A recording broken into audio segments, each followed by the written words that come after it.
When the M1 Garand was first brought to the US military and adopted as the service rifle, it revolutionized the battlefield, being a semi-automatic 30-06, and the 30-06 was the US service rifle caliber at the time.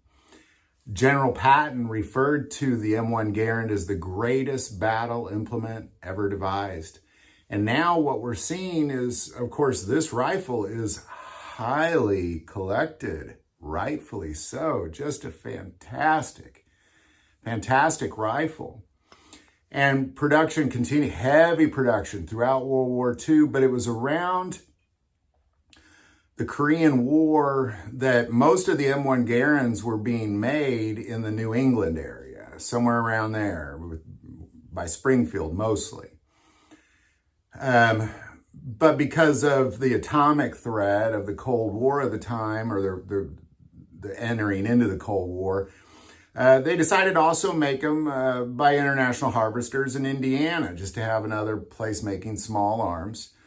So these production of this rifle continued, and ultimately most of the M1 Garands that were functioning in the US military went to Korea because they were fighting the Korean War. It was the battle rifle of the Korean War, but it also happened to be one of the last wars to use the M1 Garand.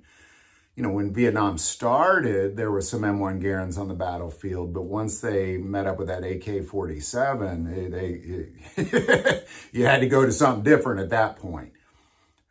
So most of the US M1 Garands are in Korea. And then Korean arms dealers began to ship some of these back because we wanted them. You know, there was a high demand, especially in the 90s and the early 2000s, high demand for these rifles. So it was a good business for these Korean arms dealers to be selling them to distributors in America. And then during the Obama administration, immediate halt to all importation of M1 Garands, immediate halt, banned it. And there they sit, millions potentially, definitely hundreds of thousands of M1 Garands just sit in Korean warehouses. This beautiful rifle that transformed the world during World War II, saved countless lives of US soldiers, is illegally banned from importing. And, you know, it's weird that it's technically importing considering it was made here, but it is importing because they're over there. They'd be sending them here. But nonetheless, this has done a couple things. Number one, I mean, goodness gracious, the price of the M1 Garands are ridiculous. Good luck touching one under $1,200. And now what we see is there is a path to getting some of these M1 Garands from Korea, but this path goes through the civilian marksmanship program, which was really kind of a program to encourage marksmanship and sportsmanship and rifle shooting throughout the US kind of thing.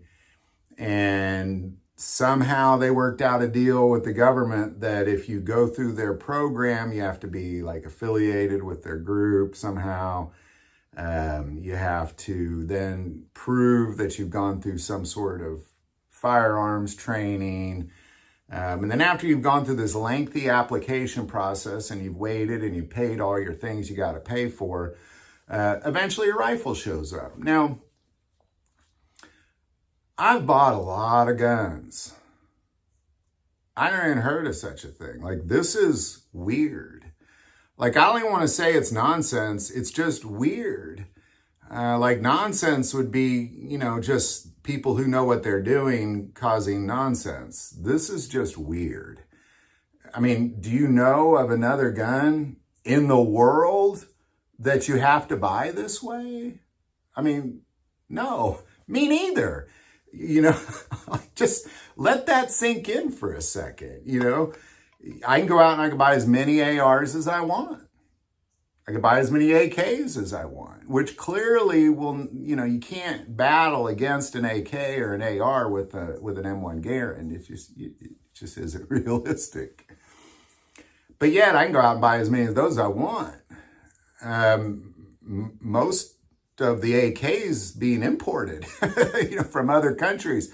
Many countries we don't necessarily get along with. So this is very, very strange thing. It was almost like there was just some sort of stamp on this gun that the government put. It said, here's the only way you can import this gun.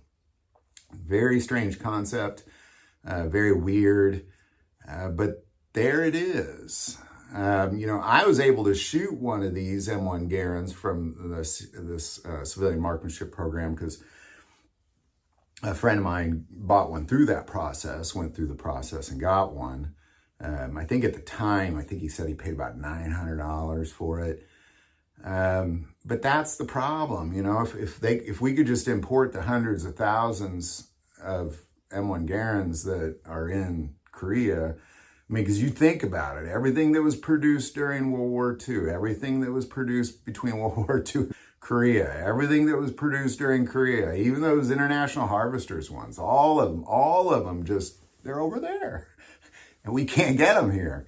You can, but you got to go through a process. Most of the ones that you're going to see around here were either already here before the early 2000s or through the civilian marksmanship program. So there you go. Kind of weird. Love to know your thoughts on this.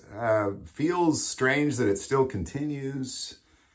Here we are, a couple presidents later, we're still dealing with it. Like, what is it about that rifle? Why that rifle? You don't ever see in the media anybody talking about how we have to ban the M1 Garand. No, they all talk about how we have to ban the guns that we can get, and this is, maybe it's just because it's already banned. I don't know. But I can promise you, if I pull out my wooden stock M1 Garand, people are going to think that I just have some sort of little hunting rifle there. If I pull out my scary black gun, oh no, but yet I can buy as many of those as I want. This is, which I'm happy for, but this M1 Garand, this does not make sense. It's weird. Any thoughts or insight, definitely put it below. Do want to take a moment and say most people watch this channel, not subscribers. Click that subscribe button. It greatly increases the algorithm and our ability to get these messages out. That link is also below. But the most important part of this channel is we take prayer requests. So please don't ever hesitate to send that in. Thank you for watching this episode of God, Family, and Guns. And as always, love God, love your family, and love guns.